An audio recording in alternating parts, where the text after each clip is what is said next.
Mga boss, remember them, ang di malilimutan sa ating kasaysayang ng bansang Pilipinas, mga boss. Rodrigo Roa Duterte, Ronald Bato de la Rosa, Vicente Danao, Camelo Cascolan, Oscar Albayalde, Bongo, Dante Geran, Isidro La Peña, Vitaliano Aguirre II. Pinukunahan nila ang kampanya laban sa illegal na droga para sa mas ligtas na Pilipinas. Mga boss, ang mga taong ito ay binuwis ang kanilang buhay, hindi sa kanilang pansariling interes, kundi para sa mamayang Pilipino at sa bansang Pilipinas. Mga boss, bago pa man tumakbo bilang Pangulo ng Pilipinas, si Tatay Digong ay nagbabala na sa mga boss. Mayroon na siyang plataporma. Hindi pa ba siya tumakbo? Election pa man mga boss, nangangampanya pa lang. Inikot ni Tatay Digong ang buong Pilipinas para mangampanya. At ang tanong, ano ba ang kanyang plataporma? Mga boss, ang plataporma niya ay linisin at tugisin agad itong masatagal ng sakit na ulo ng bansang Pilipinas ang ipinagbabawal na gamot na hindi masugpo-sugpo, mga boss. Ang kanyang sinabi na umalis na kayo ng bansang Pilipinas kung hindi kayo naniniwala dahil ang haharang at gagamit pa nito ay kanyang ipapakulong at wawalisin, mga boss. Alam nyo na ang ibig sabihin nun. At yun na nga, talaga nagbabala si FPRRD, mga boss, si Tatay Digong. Lahat makikita mo sa telebisyon, sa social media ang kanyang plataforma. Malinaw, kontra laban sa pinagbabawal na gamot, kahirapan ng bansang Pilipinas at mga bell program. Noong 2016, after election, nanalo nga siya bilang presidente ng Pilipinas, ay agad inumpisahan niya ang war on drugs, mga boss. Talaga doon, itong mga taong to, mga generals, ay kanyang mga naging kabalikat or kanyang maging sandalan para magawa ang kanyang misyon, mga boss. Ngayon, marami pa rin ang hindi naniniwala sa kanyang sinasabi noong eleksyon pa lang. At marami ang sumuway.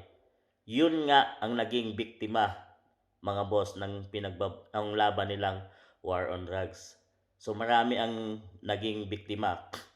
Kagaya ng sinabi ni Tatay Digong na matigas ang mga Pilipino. Hindi naniniwala. Ngayon, kung hindi mo gamitan ng kamay na bakal, ay hindi sila matututo ng leksyon.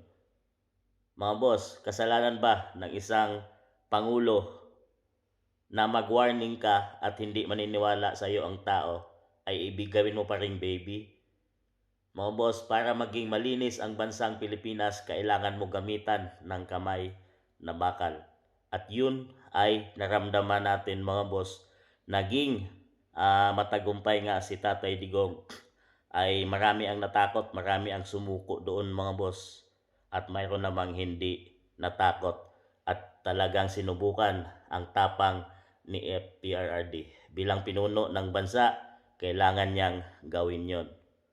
So ito na nga, mga boss, at nagkaroon na nga ay binuwis ni Tatay Digong ang kanyang buhay at pati ng mga taong ito. Ngayon, ano ang naging kapalit? Ang naging kapalit ay tinugis at pinadala sa ICC dahil si Tatay Digong Duterte, mga boss, dahil sa mga sinasabi niyang kanyang ipinaglalaban noon at yung AJK victims nila na pakana ng kanyang mga kalaban at kritiko. Sino ba ang mga victims, mga boss? Kundi ang mga taong matitigas ang ulo at sinusubukan ang kakayanan ni FPRRD. Itong mga taong to, mga boss, ay sinasabing tutugos uli ng ICC ngayon at inilabas yung kanilang mga pangalan, mga boss. Pero kahit anong gawin pa man nila, mayroon tayong nakitang kanilang ginagawa sa ating bansang Pilipinas at yun ay pabor sa maraming Pilipino, hindi sa mga iilan na mayroong masamang intensyon. ay ang mga kalaban na tinamaan sa panahon ni Tatay Digong Duterte. Sila ang may mga tunay na puso, may mga malasakit.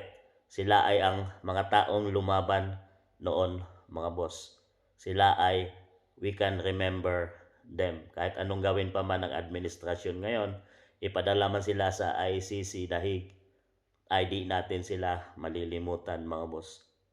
Pero masama sila sa isip ng mga kalaban ng administrasyon, pero sa maraming Pilipino, sila ay mga bayani sa ating bansang Pilipinas.